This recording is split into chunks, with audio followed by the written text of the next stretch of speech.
Imagitatrice, imagitateur, hello there! Comment que ça va bien les gens? Aujourd'hui, on vous présente le court one-shot Le Signal, qui dure un peu plus de 60 minutes seulement, et qui, ma foi, pourrait bien vous inspirer pour un one-shot. C'est un hommage à deux grands classiques de la science-fiction, soit 2001, l'Odyssée de l'espace de Stanley Kubrick, 1968, et Contact de Robert Zemeckis, 1997. Et que donne la combinaison des deux? Il m'est d'avis que tu devrais bien apprécier l'ambiance spéciale de ce one-shot. Devant moi, pour cette partie, la personne que j'ai trouvée pour martyriser un peu, c'est Ginny. Mais à la fin, à la toute fin, je vais te donner quelques clés, des pistes pour présenter ce one-shot face à 2, 3 ou 4 joueurs, joueuses devant toi. Mais pour tout de suite, allons découvrir ce drame en apesanteur qui se déroule à 628 millions de kilomètres de la Terre. Bonne écoute.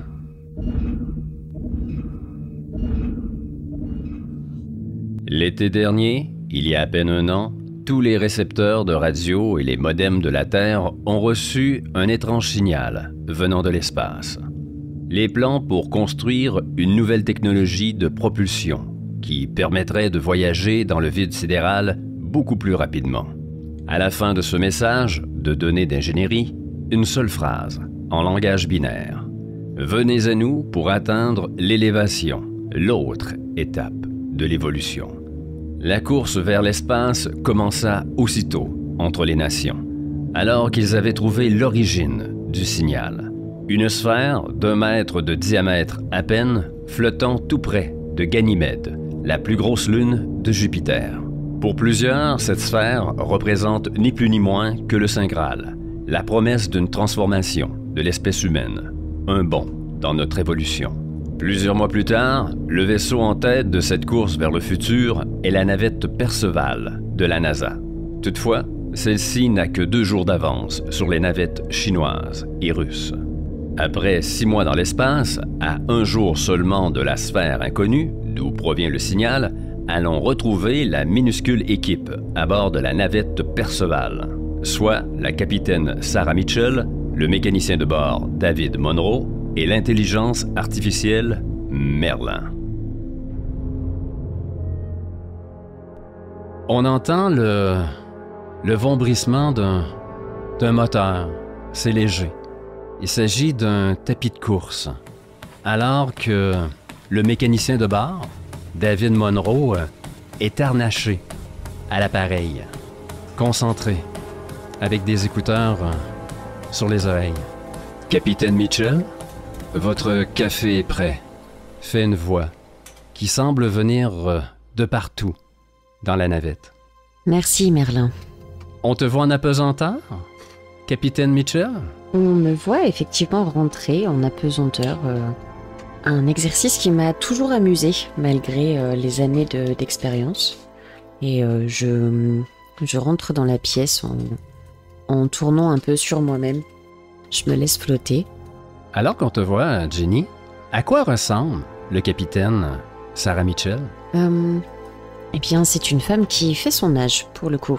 C'est 37 années. Putain, un peu burinée, d'importantes cernes sous ses yeux. T'es en train de te décrire, là? Oui. C'est Ginny, ça? C'est ça, c'est moi. Après sa journée de travail. Exactement. Un peu maigrichonne. On voit les os de sa mâchoire qui ressortent de façon un peu saillante. Des yeux bleus perçants. Un regard assez difficile à soutenir pour les gens qui la connaissent.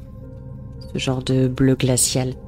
Alors qu'on te voit t'agripper au rebord de cette navette qui est un énorme tube séparé en 5 compartiments, la voix de Merlin.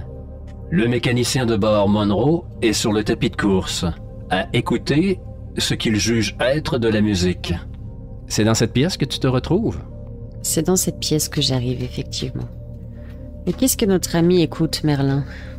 Fais voir un peu. Et là, avant même que Merlin ait le temps de répondre, tu vois David retirer ses écouteurs. Je t'ai entendu, Merlin. Sache que Iron Maiden, c'est une sacrée bonne musique pour courir dans l'environnement le plus désolant de l'univers. Mets-nous ça dans les haut-parleurs, Merlin, s'il te plaît.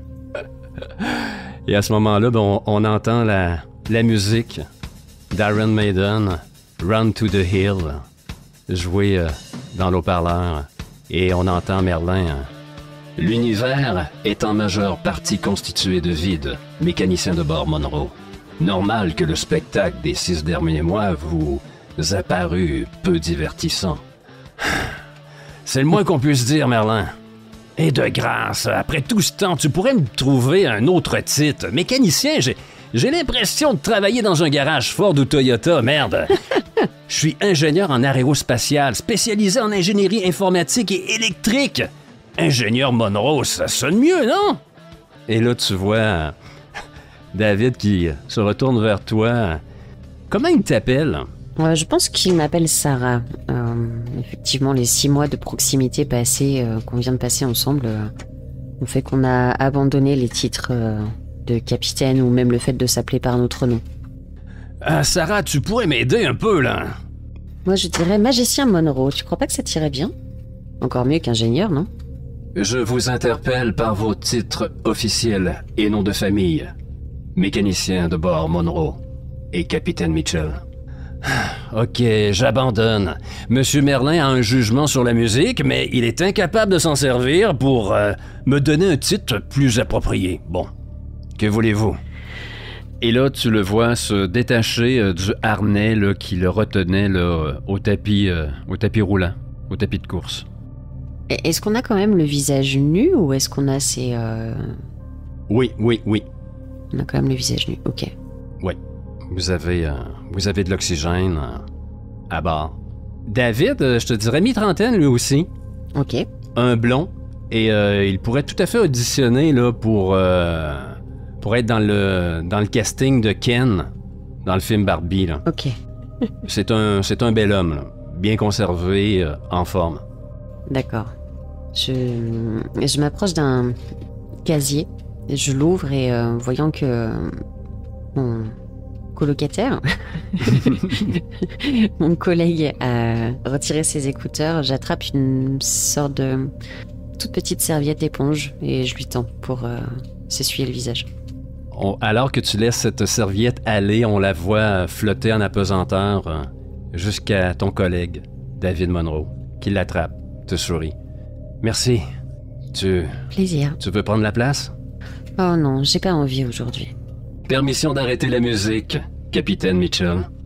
Permission accordée. Merci. Oh, sérieux. Quel caractère, ce Merlin. Il nous a bien tenu compagnie quand même. Message entrant, capitaine Mitchell. J'écoute. À ce moment-là, vous avez l'habitude, quand que des messages de Houston entrent, il y a un décalage de... C'est jamais en direct, hein, vous parlez en message différé, comme enregistré, parce qu'il y a un décalage de 3h37 là, qui vous sépare là, au niveau des communications. Vous le prenez dans le cockpit de pilotage. Excuse-moi, David, je reviens. OK, tu me dis s'il y a des choses importantes? Sûr. On le voit se diriger à son casier alors que toi, tu te remets à flotter en sens inverse. En direction du cockpit, tout à fait. Tu rebrousses chemin. On va voir, ça serait peut-être intéressant de voir un message de Houston après ça qui te refile le bébé avec ton mari, Eddie. OK. Moi, j'ai une question pour orienter un peu le genre de message qu'il va te laisser parce que tu peux pas vraiment répondre. Peut-être que tu vas leur laisser un message ensuite. La décision de partir comme ça, de porter volontaire, est-ce que ça a été pris à deux? Tu sais, tu me disais que vous étiez tombé dans la routine un peu avec Eddie. Est-ce que tu l'as vraiment consulté ou il a subi un peu ta décision? Absolument. Je ne l'ai pas consulté et c'est quelque chose que j'ai toujours fait. Je ne l'ai jamais consulté Eddie pour mes histoires de carrière parce que j'ai toujours estimé que c'était mon choix. J'ai un côté assez égoïste pour ça. Il a voulu des enfants, j'ai pu lui en offrir 2, mais ma carrière reste ma carrière. Très bien. On a un plan sur ton visage. tu t'es attaché à ton siège de pilotage, prête à recevoir le message de la Terre. Je veux savoir qu'est-ce qui se passe dans ta tête en ce moment. Alors que vous êtes peut-être là à 21 heures de ce contact avec cette sphère, ce signal qui vous envoyait des plans pour la construction d'un engin de propulsion qui vous a permis de voyager 10 fois plus vite, plus rapidement dans l'espace, et qui vous promet l'élévation. Est-ce que Sarah Mitchell est fébrile? Totalement. Je suis fébrile et à l'annonce de ce message, je suis partagée parce que je ne sais pas de qui va venir ce message. Et déjà, si c'est Eddie, je suis déjà un poil agacée. Je suis dans ma mission pour l'instant et je veux qu'on me laisse un petit peu dans cet univers-là. On voit ta main approcher du voyant vers l'appuyer. Perceval, ici Houston. Chef de mission Harry Bowman. Une voix que tu entends régulièrement là, depuis les 6 derniers mois. J'espère que vous allez bien, capitaine. Vous aussi, Monroe. Merlin nous a signalé 2 rapports de défectuosité.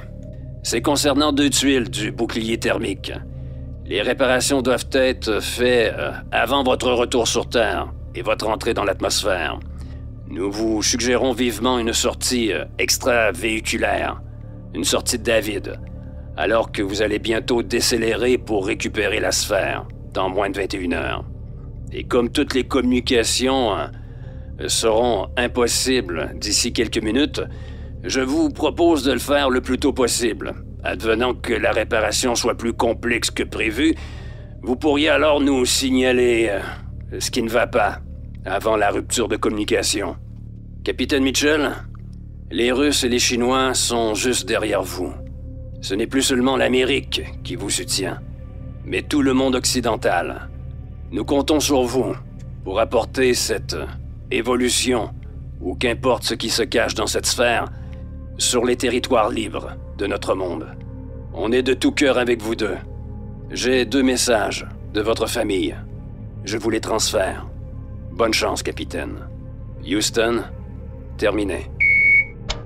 Et je lâche un fais chier pour la sortie. Capitaine Mitchell, vos pulsations cardiaques ont augmenté. Dois-je faire entendre vos messages personnels? Oui, vas-y Merlin, ce sera fait. Juste avant de passer au message personnel, serait peut-être bon de faire un jet. Comment tu te sens mentalement? En mental. Voir si le stress m'emporte ou pas. Mais voir si t'encaisses bien. Alors que Okay. C'est un peu ce que tu redoutais, dis-moi. Oui, tout à fait. En mental, à quoi ça ressemble pour le capitaine Sarah Mitchell? Eh bien, en mental, j'ai formidable. C'est ta plus forte des 4 stats? Tout à fait. Mais je suis solide, mais mes angoisses me déstabilisent parfois. Et là, je crois qu'on est un peu dans tes angoisses, là. Ah, tout à fait. Donc, habituellement, ça aurait été facile, à 80. Mais étant donné qu'on est on est un peu dans ta zone d'inconfort, ça va être un jet relativement facile. T'es quand même solide. T'es à formidable en mental. Ok. 70% et moins. 65. C'est un oui, mais. Tu réussis. Je pense que tu me diras, mais peut-être que extérieurement, ça va bien, mais qu'à l'intérieur... Je sens que l'angoisse monte et effectivement, il n'y a pas que Merlin qui a détecté mon rythme cardiaque anormal. Je commence à transpirer un peu et je sais que ça peut vite devenir compliqué physiquement. J'active le message, capitaine Mitchell. Oui, vas-y Merlin, vas-y. On voit apparaître à l'écran le visage d'Eddie, ton mari. Un sourire triste sur le visage de Sarah. Et on peut voir, comme le reflet d'un miroir, un peu le même sourire triste sur celui d'Eddie. Allô Sarah, je suis désolé, Lynn n'est pas là. C'est la fête de Mélissa, sa meilleure amie, et c'était prévu depuis longtemps, et toutes ses copines y sont. Mais Danny est là. Il va te dire un mot après. Bowman me dit que tu étais tout près de la sphère. Écoute, Sarah, je sais pas quoi te dire. Ça a été ta décision. Comme tu l'as toujours fait, d'en faire qu'à ta tête, et moi je dois vivre avec. Je comprends, d'une certaine façon, étant donné le mal qui te ronge, mais je me sens d'un impuissant et j'ai l'impression de subir les événements. Qu'est-ce que je dois te dire? Bonne chance. On sait même pas qu'est-ce qui va arriver lorsque tu vas récupérer cette sphère. Est-ce que tu... Merde. Je voulais pas aller dans cette direction, excuse-moi. Je secoue la tête en écoutant. Tu vois qu'il se masse le front. Je t'aime. Je t'ai toujours aimé depuis qu'on s'est croisés, que j'ai croisé ses yeux bleus à la petite école. Je suis peut-être loin, mais je suis derrière toi. Je ne te comprends pas toujours, mais je suis encore là. Et je t'attends avec les enfants. Bonne chance. L'image coupe. Juste avant, si possible, juste avant que l'image coupe, Ouais. je pose un baiser sur mon doigt et je passe mon doigt sur l'écran. Alors que ton doigt vient toucher l'écran, l'image d'Eddie disparaît, ainsi que son sourire timide. Et à cette image se substitue un autre visage, un peu avec ce même sourire, mais plus espiègle. Danny, ton fils. Quel âge a-t-il? 5 ans. Donc, c'est le dernier. Et Lynn Oui. a 7 ans, si je ne m'abuse. Exactement, c'est ça. Donc, tu vois cette petite frimousse qui a le sourire de son père. Pour le reste, ça ressemble à quoi pour Danny? Je pense que... Pardon, je pense qu'il a pris mes yeux. Il a ce regard bleu glacier, plein de vivacité, chose qui me manque moi aujourd'hui. Et un petit nez un peu retroussé, quelques taches de rousseur, et des cheveux blonds, frisés, un peu comme un petit prince. Tu le vois, du revers de la main, se frotter le nez, ce petit nez retroussé. Ça gratte. Tu me manques, maman. J'ai encore perdu 2 dents. Mais attends avant de les donner à la fée des dents. On le fera ensemble. Je me sens seul. Je ne parle plus à Monsieur Biscuit. Il me regarde d'une façon bizarre. J'aime pas ça du tout. Mais je me suis fait un nouveau copain. Il s'appelle Stevie. Il a 2 chiens. Pas un, maman, mais 2 chiens.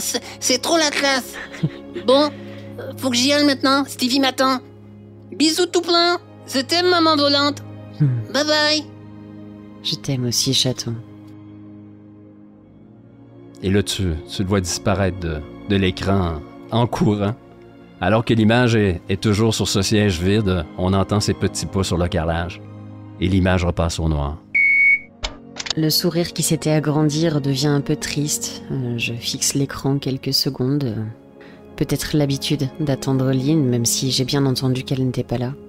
Puis je porte mon regard un peu plus loin et je reste quelques secondes comme ça à réfléchir à cette maison, à cette vie que j'ai en bas quand je suis sur Terre.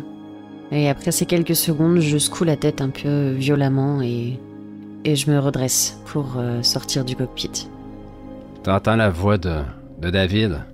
« Hey, tu vas laisser un message à ta famille? Si tu parles à Eddie, dis-lui que je mets 200$ sur les Chiefs de Kansas City. Les Eagles vont se faire démolir la gueule. » C'était la voix de David dans l'autre pièce. Et décidément, tu n'es pas prête à laisser un message, à ce que je vois, Sarah. Eh bien, je m'arrête en entendant ça, je me retourne vers l'écran, je regarde l'écran une seconde et je me dis... tu disais qu'il restait 21 heures à peu près? Oui. Et d'ici 2 heures, vous allez perdre tout contact avec la Terre pendant tout près de 2 jours, 48 heures. Et ça, c'est à cause du champ magnétique de Ganymède, la Lune, avec celle de Jupiter, combiné, ça vient brouiller le signal là, pour le temps de contourner Jupiter. Ok, je vais l'amener comme ça. Merlin, combien de temps avant la perte de contact? 2h11. Dois-je conserver les messages personnels dans les archives ou les effacer, Capitaine Mitchell? Conserve-les et prépare-toi à enregistrer le mien. Très bien. Je fais demi-tour et retourne m'asseoir. On te voit flotter et venir te réattacher à ton siège. Tout à fait. Je respire une seconde, tends la main et appuie sur le bouton qui permet d'enregistrer le message. Enregistrement démarré, Capitaine Mitchell. J'affiche immédiatement un grand sourire et j'essaye d'agrandir un peu mes yeux. Je sais que je suis fatiguée et j'essaye immédiatement de récupérer une sorte de bonne mine, même si ça va être compliqué. Et coucou tous les trois. Alors comme ça, Lynn, on va s'amuser au lieu de parler avec maman. T'as bien raison, profites-en. Dani, c'est super pour ton nouveau copain, j'ai hâte de rentrer pour aller voir les chiens. Et tu as raison d'attendre. On fera un petit cadeau ensemble pour la fée des dents. Je laisse une pause volontaire en me disant que j'espère qu'Eddie seul écoutera le reste. Eddie, merci pour ton message qui se voulait encourageant, je crois. C'est un peu compliqué aussi pour moi de trouver quoi te dire. Désolée si tu te sens impuissant face à tout ça. Moi, j'ai besoin de vivre ce qui me reste. C'est toujours trop peu. Ce sera de toute façon pas assez. Et on a déjà eu cette conversation des dizaines de fois. Je suis assez navrée qu'on reparle de ça à 2 heures de la coupure. Quand t'auras le message, quoi qu'il arrive, en tout cas, je ne pourrai pas avoir ta réponse. Pas tout de suite. Pas avant le retour. Si tout se passe bien. C'est sûrement pas la vie que t'avais rêvé d'avoir. Mais c'est tout ce que j'avais à offrir. Fais attention à toi et aux enfants. Et je coupe l'enregistrement. Et là, je suis curieux, Sarah. Tu n'as pas concerté ton mari, Eddie, pour faire cette mission vraiment très périlleuse parce que vous allez au-devant de l'inconnu. Vous ne savez pas ce que vous allez rencontrer au contact de cette sphère qui vous envoie un signal avec une technologie de pointe. Et tu t'es porté volontaire. Tout à fait. Pourquoi? Parce que, premièrement, je suis passionnée par mon métier depuis toujours. Et bien sûr que j'avais envie d'être sur cette mission. Bien plus que toutes les autres. Et parce que je sais que il ne me reste pas 10 ans devant moi. On m'a diagnostiqué une tumeur au cerveau il y a quelques mois en arrière. Et le verdict est tombé. 3, 4 ans tout au plus. Sachant la mission périlleuse, quelque chose s'est fait en moi en me disant que c'était ma place. Plutôt que d'envoyer une toute jeune pilote ou quelqu'un en bonne santé, ce ne serait que 4 années de gâchées au final si ça se passait mal. Donc, en entreprenant cette mission, c'est un cœur plein d'espoir que Sarah Mitchell s'est embarquée pour cette mission, avec cette promesse d'élévation, d'autres étapes de l'évolution, peut-être une rémission, peut-être même une guérison. De toute façon, maintenant que je connais le bout du chemin pour moi, tenter autre chose était forcément envisageable. Message terminé et retransmis. La Terre recevra le signal dans 3h37. Bien. Ah, j'ai pas passé le message pour les Chiefs. Ça sera pour une prochaine fois. C'est ça. Au prochain Super Bowl. Dois-je avertir le mécanicien de bord Monroe de se préparer à la sortie extravéhiculaire, Capitaine Mitchell? Oui, Merlin, tu peux mettre les informations de Harry sur haut-parleur. Qu'il ait les mêmes. Très bien. Transfert des données. Et là, je crois qu'on pourrait passer à l'autre scène. Avec plaisir. Elle est pas très sympathique, cette Sarah. On peut comprendre, par exemple, au niveau psychologie. Là, Oui. Alors qu'on va reprendre cette scène, moi, je propose qu'on voit immédiatement David qui est à l'extérieur. Toi, dans le cockpit de pilotage, à coordonner un peu les opérations avec Merlin. J'imagine que je peux le voir peut-être avec une caméra extérieure ou quelque chose comme ça, non? Oui, tu as une caméra extérieure sur la carlingue Ok. où tu vas pouvoir le voir. Et il y a aussi une caméra là, sur son casque. Ok. On voit David sur la partie inférieure de la navette d'un gris anthracite. C'est le bouclier thermique. Alors qu'il est dans le vide, retenu par un simple filin. Wow! Ah, Sarah, tu devrais voir ça. C'est complètement différent que de regarder à travers un hublot. Jupiter prend la moitié du paysage. J'ai l'impression de flotter littéralement sur la planète. Ça fout le vertige. Tourne ta tête, fais-moi voir ça, David. Je te montre, mais dans ton écran, ça va donner le même effet que dans un hublot. Ouf! Ah, ça, c'est l'avantage d'être mécanicien. Ah, c'est trop génial. J'avoue que même d'ici, c'est époustouflant. Dis-moi, Merlin, quelles sont les 2 tuiles défectueuses?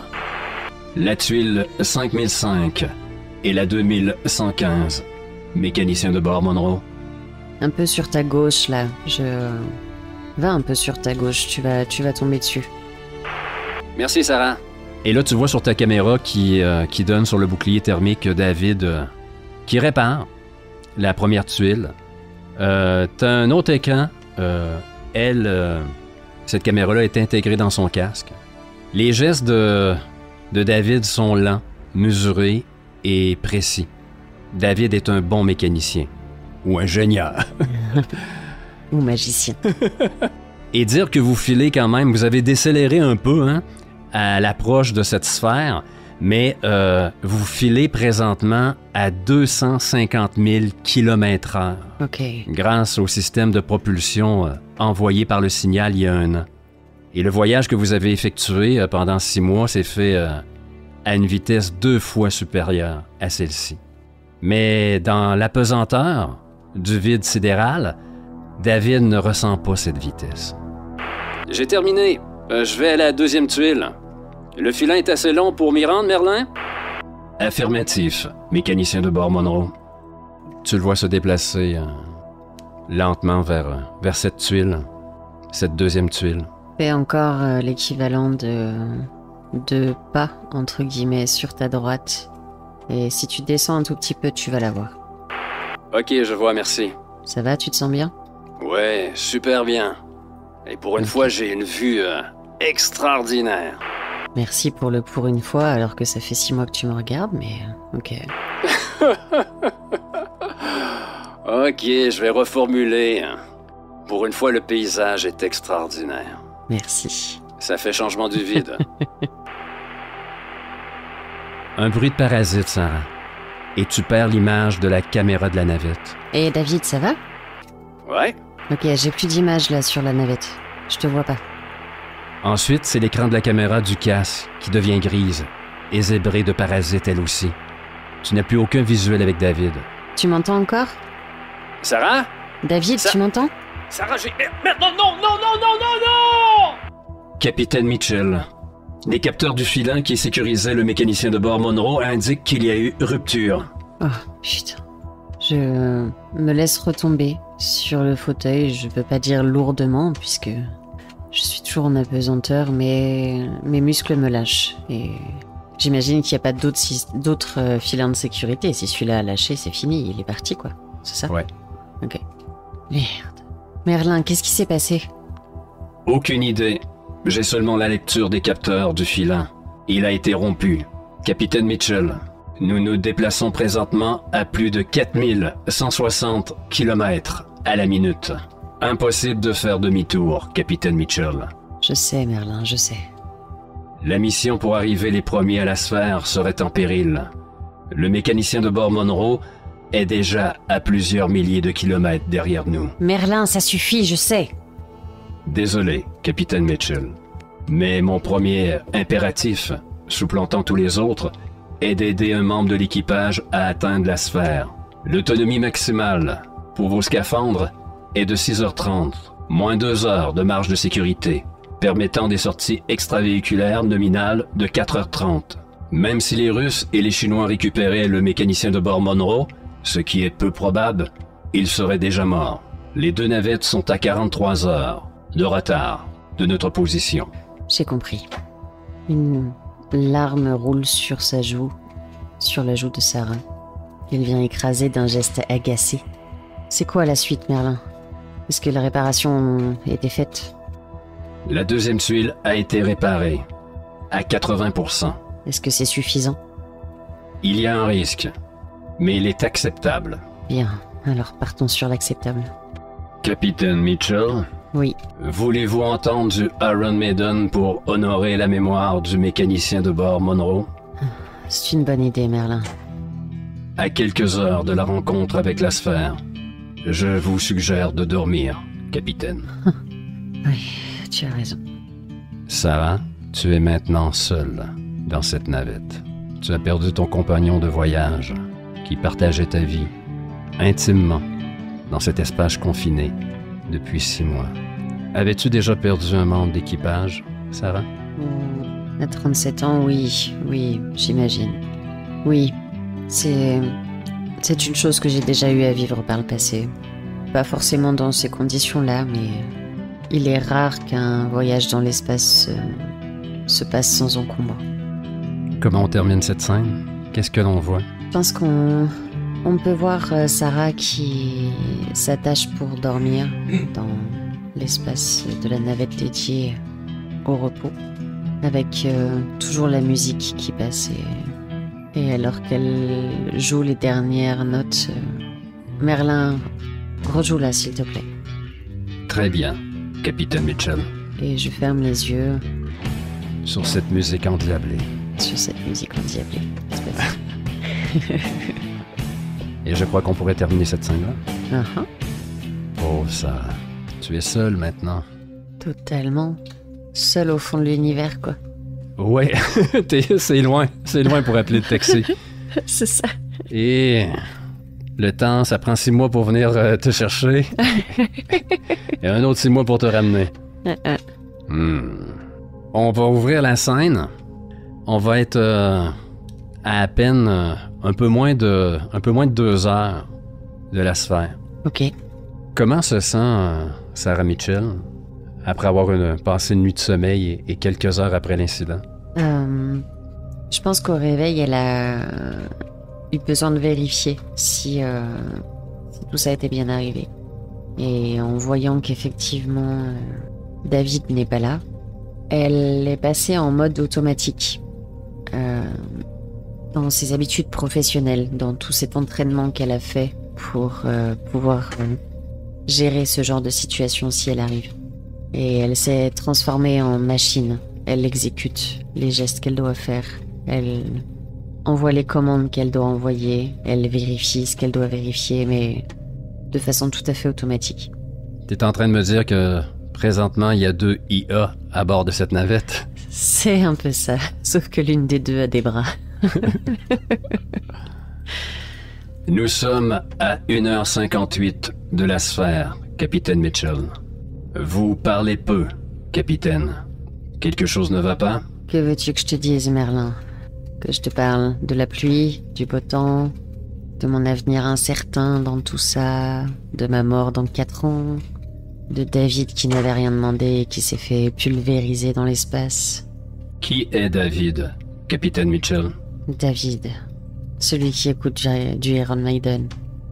J'ignore de qui vous parlez, capitaine Mitchell. Va chier, Merlin.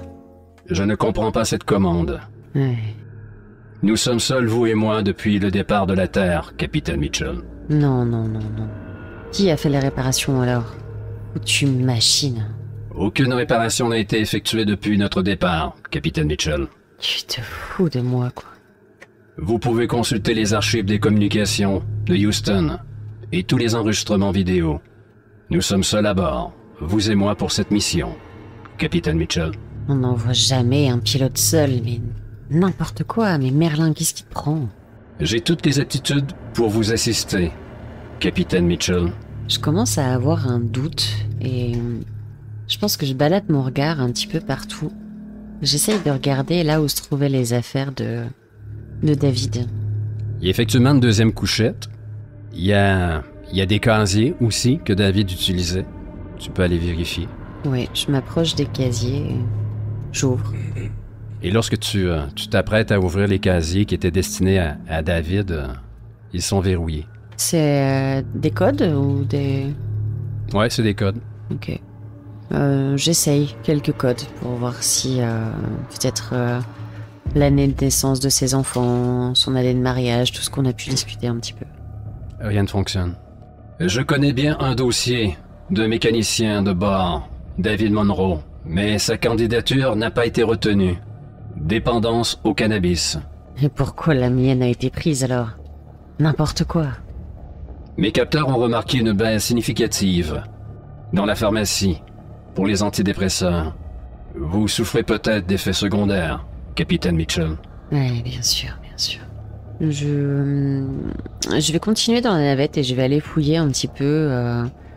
Alors, je sais pas comment ça se passe pour les repas, je sais pas comment on mange dans une navette spatiale, mais je vais essayer de voir les plats qui ont été consommés la veille peut-être, voir combien il y en a. Essayer de trouver un indice. Tu vois que j'ai parlé d'un certain Ken, très propre sur lui. Ouais. Le David que tu connais, que tu crois avoir connu, était très méticuleux. Tu l'as vu aussi à sa façon de travailler. Ok. Et dans une navette en apesanteur, tout est rangé. Donc, c'est vraiment dans les choses qu'il utilisait sont ensuite rangées dans ses casiers. Casiers à laquelle tu n'as pas accès. Ok. Il y a absolument rien qui peut traîner quelque part. Non, mais comme signalait Merlin, t'as les archives vidéo, vous êtes enregistrés 24 heures sur 24. Ok. T'as les messages de la base. D'accord. Donc, t'as d'autres aussi possibilités de voir si t'es pas en train de devenir folle, littéralement. Je vais me rapprocher d'un écran, mais j'ai pas envie de demander de l'aide à Merlin. Il commence à m'agacer celui-là. Et je vais essayer de trouver, en pianotant sur les touches, une lecture des archives. Les vidéos d'hier matin. Tu commences le visionnement des archives vidéo. Qu'importe où tu t'arrêtes dans la timeline, tu es toujours seul. Mais je le revois en train de faire son entraînement. Et Harry, il nous a bien parlé à tous les deux. J'essaye de retrouver le dernier message d'Harry. Tu retrouves les messages. Tu les écoutes. Tous ceux sur lesquels tu tombes, aucune mention du mécanicien de bord, David Monroe. Merlin, c'est toi qui as fait ça? Tu as modifié les messages? Je ne suis pas programmé ni apte à faire une telle chose, Capitaine Mitchell. Dois-je aussi vous rappeler votre condition médicale, Capitaine? Il se pourrait très bien que la tumeur inopérable que vous avez au cerveau cause quelques ennuis mémoriels. Et j'aurais eu une vision de Ken, super. Oui, ça me ressemble vachement, t'as raison. Je ne sais que répondre, Capitaine Mitchell. Les propulseurs sont aux arrêts. Nous dévions jusqu'à la sphère. Je vous suggère de prendre les commandes pour amorcer l'approche finale. Je propose d'utiliser ensuite le bras mécanique articulé pour récupérer l'objet et l'amener à l'intérieur. Et donc ça, allons-y. Je m'assois au poste de pilotage, un peu... complètement déstabilisé pour le coup. Il doit s'en passer des choses dans la tête de Sarah Mitchell. Complètement. Il y a une sorte d'angoisse de... Est-ce que j'ai vraiment tout inventé? Est-ce que depuis le début je suis seule? Est-ce que ça y est, c'est la fin pour moi et la tumeur est en train de manger ce qu'il reste de sain? Des hallucinations, sérieusement. À des milliers de kilomètres de chez moi. Sois honnête, Sarah, tu t'en sortiras jamais si c'est ça. Si tu le sais très bien, si tu gardes pas la tête froide, c'est fini. Toute cette excitation que tu avais à l'approche de cette sphère, elle a disparu, j'ai l'impression, non? Totalement. Je suis même dans une noirceur. Je suis là pour faire la mission. Point.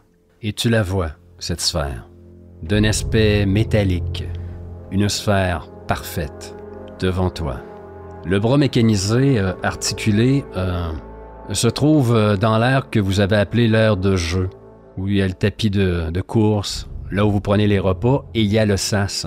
Ok. Et les commandes du bras articulé se trouvent dans le sas. Ok. Donc, une fois que tu vas avoir mis la navette en bonne position, ça va être de te détacher et de flotter jusqu'à la pièce centrale, d'aller au sas et de manœuvrer le bras articulé. Ok. Je place la navette, effectivement.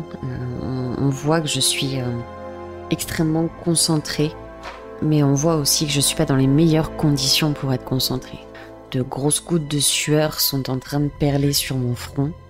Mes années de pilotage m'ayant pourtant appris les meilleurs gestes, ce n'est pas pour rien si j'ai obtenu ce poste sur cette mission. Je suis obligée de m'y reprendre à 2, voire 3 fois pour positionner la navette correctement. Et ça m'énerve beaucoup. Je n'ai pas besoin de ça normalement. Tu ne peux pas avoir l'assistance de Merlin pour cette approche. Merlin a un contrôle assez absolu sur la navette, mais tout ce qui s'appelle pilotage et le cockpit, c'est... il peut avoir les commandes, mais seulement si tu lui transmets avec un ordre vocal ou si toi, tu ne réponds plus à des injonctions vocales de sa part pendant 30 minutes. Là, il y a autorisation de prendre le contrôle de cet espace-là.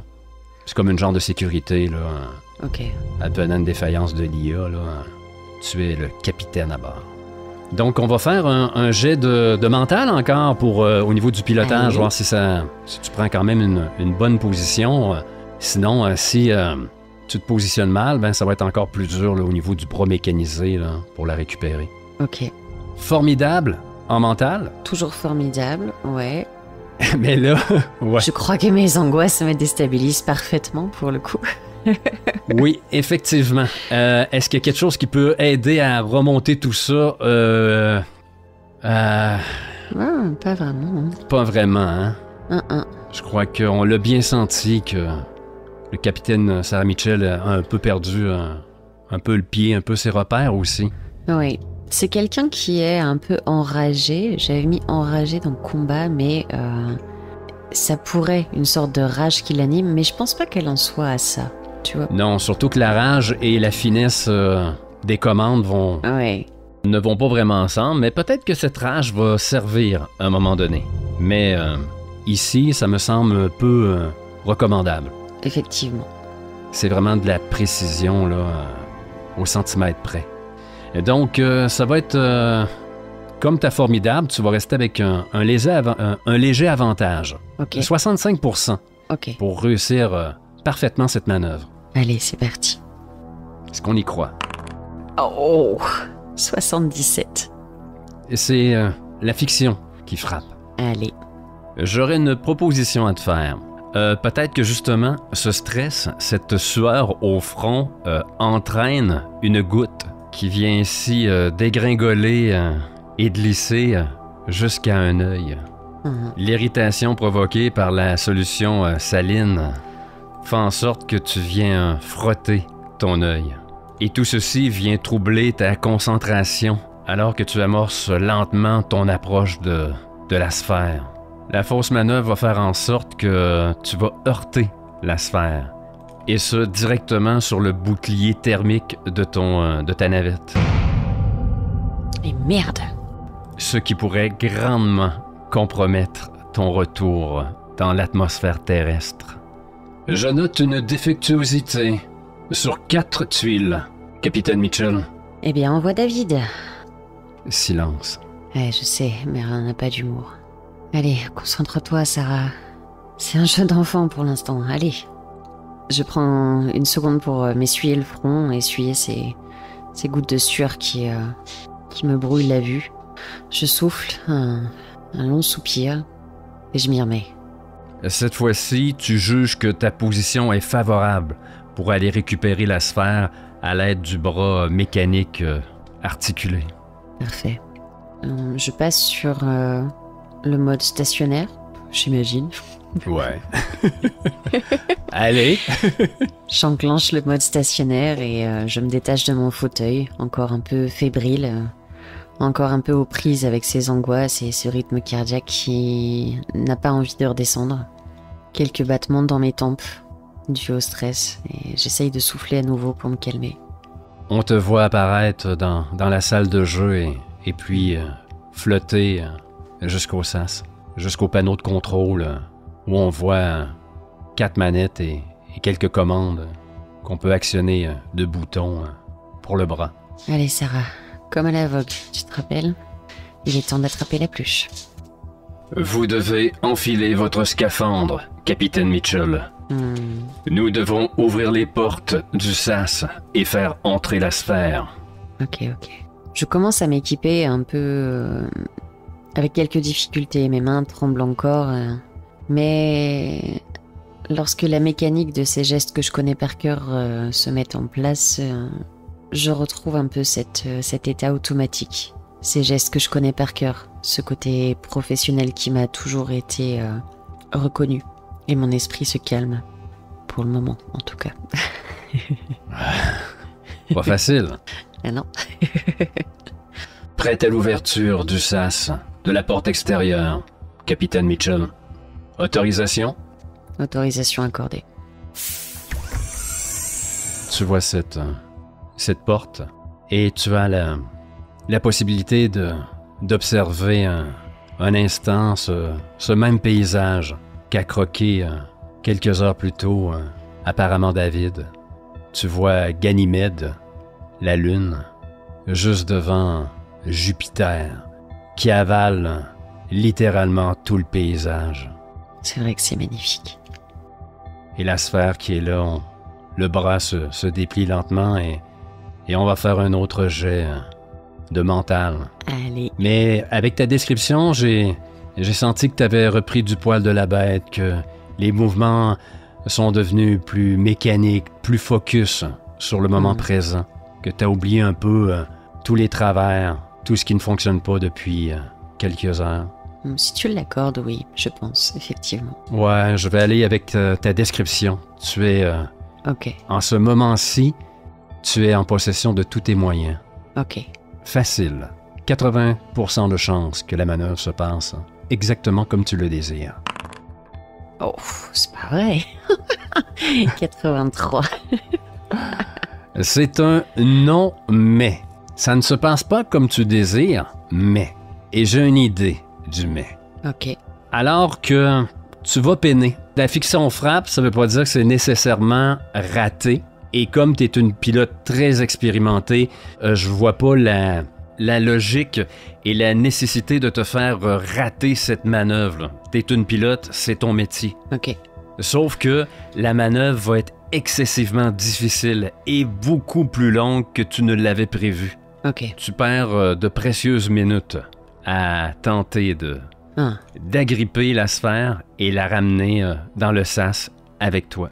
Alors que tu réussis finalement, qu'on voit cette sphère flotter en apesanteur lentement et entrer à côté de toi, tu dois te resserrer contre le mur où sont les commandes pour laisser la place à la sphère. Au sol, tu remarques le filin. Le filin qui vous retient pour les sorties extravéhiculaires. Le treuil est à l'intérieur du sas.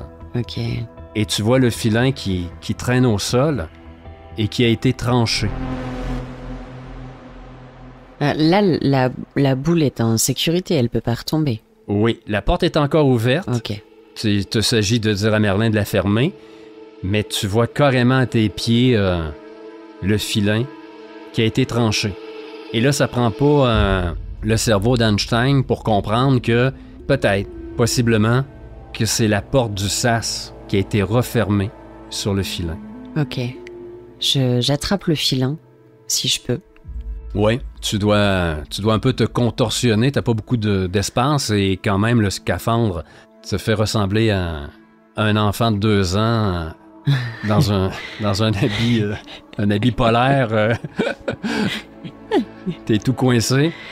Okay. Mais si tu veux te pencher pour récupérer le filin, tu peux le faire. Je vais faire ça. Je vais remonter le filin à l'intérieur, ce qu'il en reste en tout cas. Merlin, tu peux refermer la porte. Fermeture de la porte. Tu la vois se fermer lentement. Tu m'expliques, Merlin, ce filin sectionné? Si je perds la tête, comment est-ce que ce filin peut se trouver ici? Si David n'a jamais existé, comment est-ce que ce filin peut avoir été coupé? Il est fort probable que ce soit la porte du sas qui ait tranché le filin. Oui, merci Merlin, mais il y avait bien quelqu'un au bout de ce filin. Sinon il n'aurait pas été dehors. Et ce n'est pas moi, puisque je suis encore là.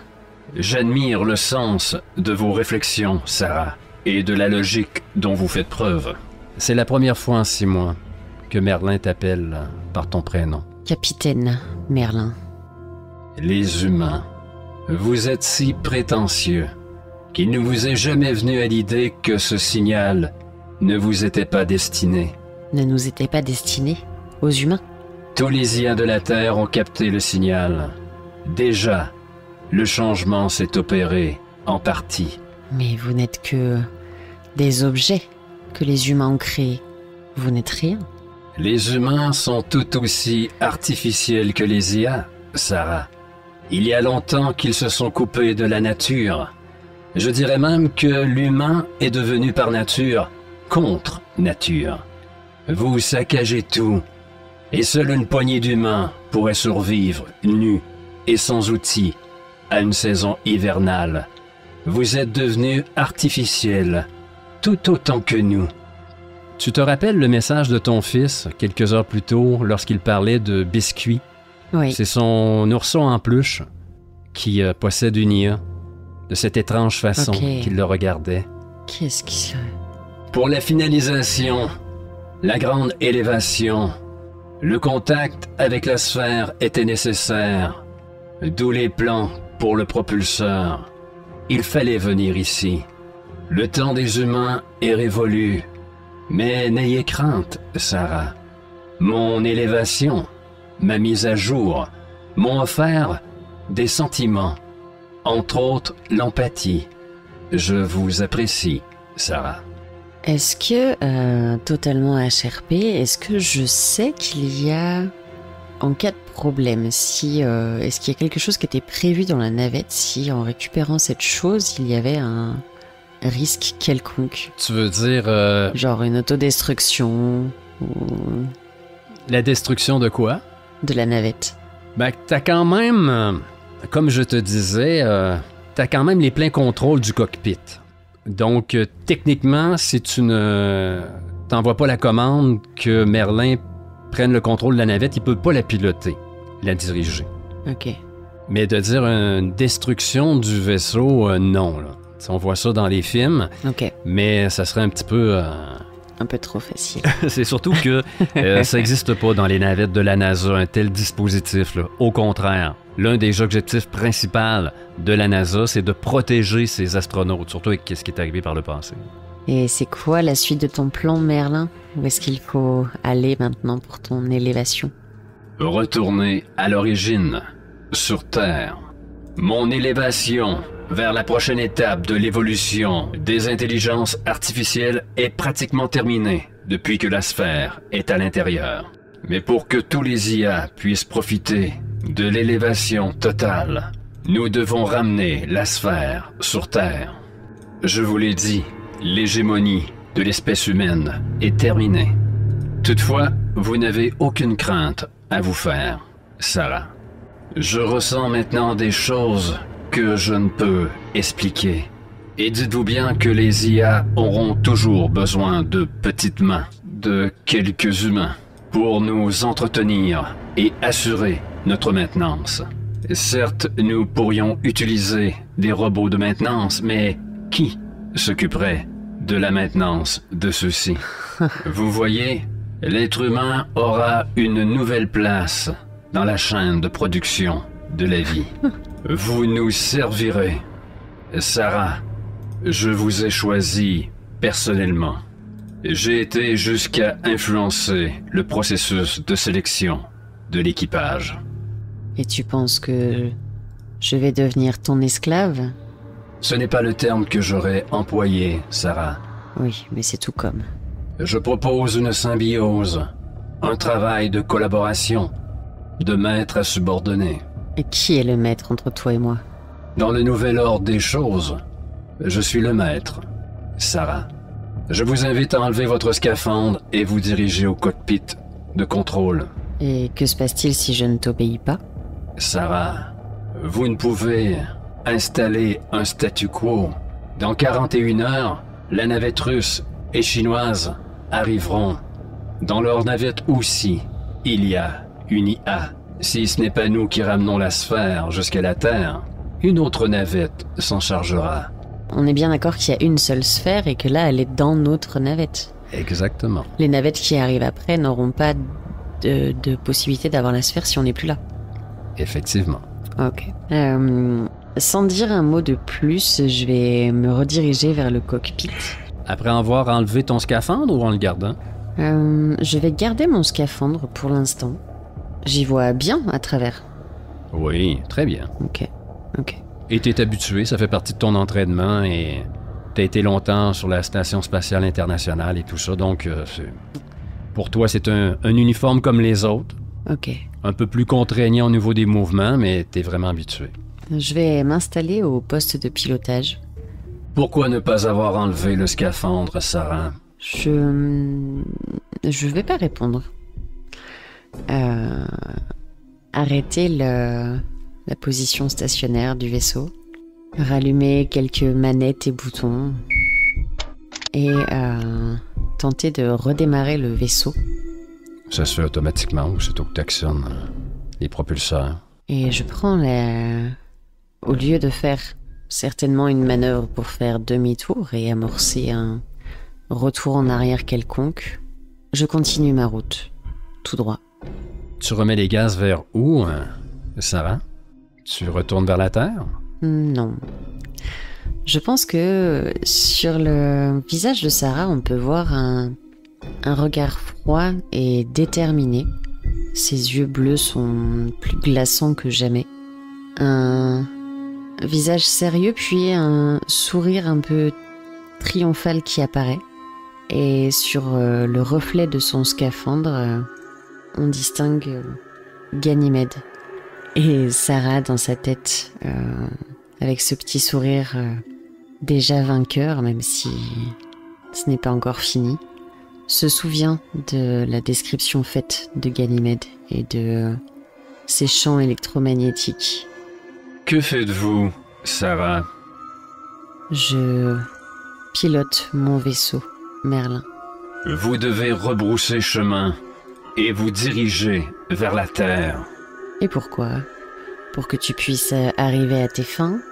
C'est ce que je t'ai dit il y a quelques minutes, Merlin. Tu n'es qu'une IA. Tu n'as pas la possibilité de conduire ce vaisseau. Tu n'es qu'une toute petite chose insignifiante. Et peut-être que tu n'aurais pas dû sous-estimer la volonté d'une femme qui se sait condamnée pour sauver ce qu'elle aime. Fermeture de l'éclairage. Tu vois l'éclairage de toute la navette s'éteindre.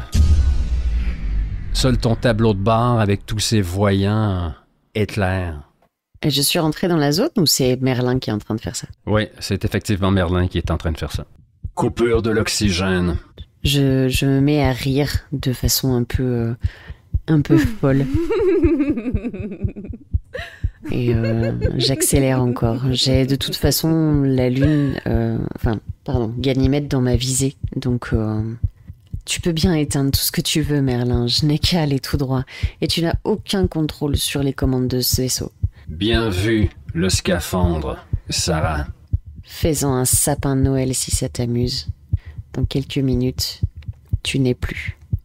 Mais votre geste est contre nature.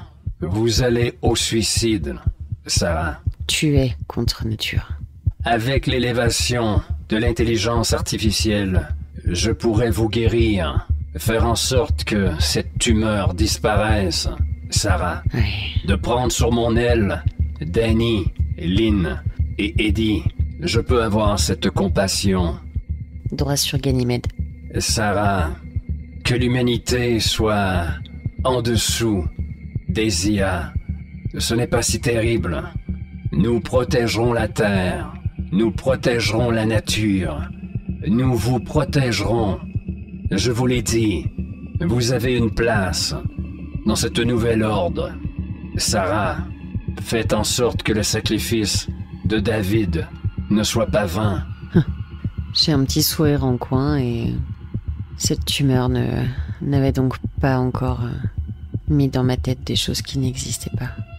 Sarah, il est encore temps de rebrousser chemin. Et là, tu vois déjà que il y a quelques appareils qui lâchent à l'intérieur du cockpit.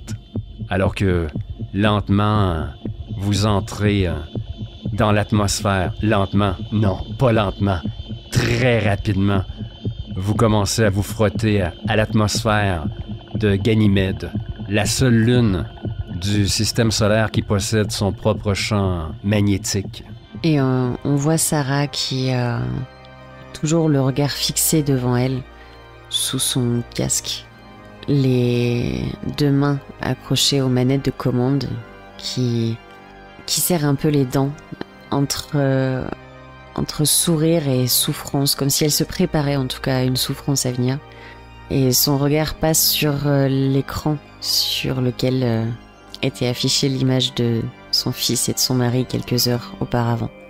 Et elle tend une main et écrase vivement le bouton d'enregistrement. À ce moment-là, ça peut être intéressant de voir cette caméra narrative derrière toi, s'éloigner, toujours en te visant. On voit tes lèvres bouger, dicter ton message. Et cette caméra sortir de la navette. On voit Perceval, votre vaisseau, rougir de plus en plus au niveau du nez. On voit des tuiles se détacher au niveau du bouclier thermique et la navette lentement s'embraser. C'est tout à fait illogique, Sarah. C'est tellement humain. Ah, c'est bien dit. Et est-ce qu'on termine cela? Je crois, oui. On se laisse avec un signal laissé dans le vide sidéral. Un message de Sarah Mitchell à l'humanité ou à sa famille, ou aux deux. Eddie, c'est Sarah. Je crois que t'avais raison. Cette sphère, cette quête, cette mission. Oh. Pardonne-moi pour tout ça, pour mon égoïsme depuis des années. Ce que je vais chercher là-haut depuis des années, c'était juste devant moi, finalement. C'était ça, l'important. J'ai eu un différend avec un collègue. Lui aussi avait une vision du monde qu'il voulait imposer. Comme moi avec vous. La force que j'ai vient de vous et on aurait dû se battre ensemble. On aurait dû se battre ensemble plutôt que je recommence à fuir et à faire mes choix absolument seul. On se retrouvera d'une façon ou d'une autre. Peut-être ici, au milieu des étoiles. Et Danny, fous-moi biscuit à la poubelle. Je vous aime. Du fond des étoiles, je vous aime. Ici, maman volante. Terminé.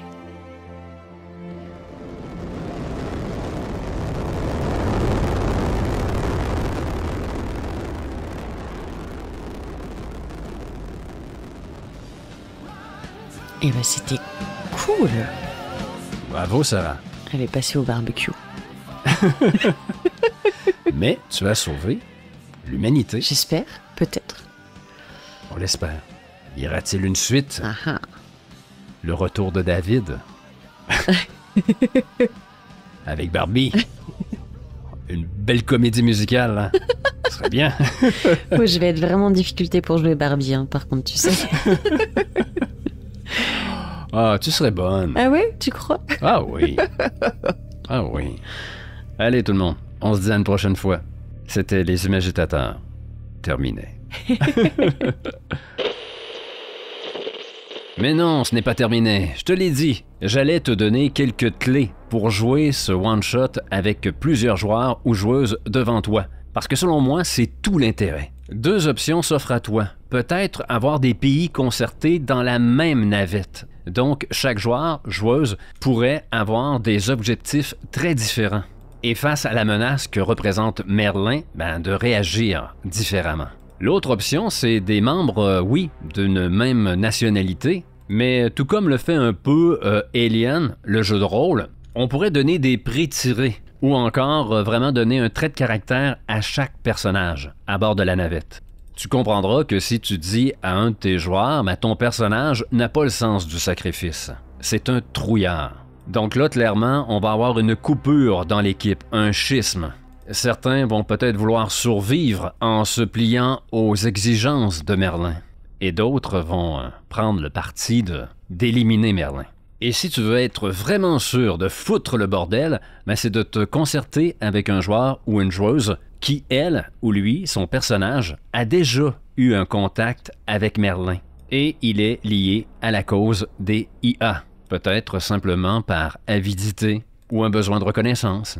Merlin lui a peut-être promis d'être le chef des esclaves humains. Mais selon moi, ce qui fait toute la beauté de ce one-shot, c'est qu'on est en apesanteur. On est dans une navette où il n'y a aucune arme. On n'est pas dans du Alien, où les joueurs, les joueuses, leurs personnages peuvent courir, sauter partout, et on tombe dans l'action, et on ramasse des fusils, des guns.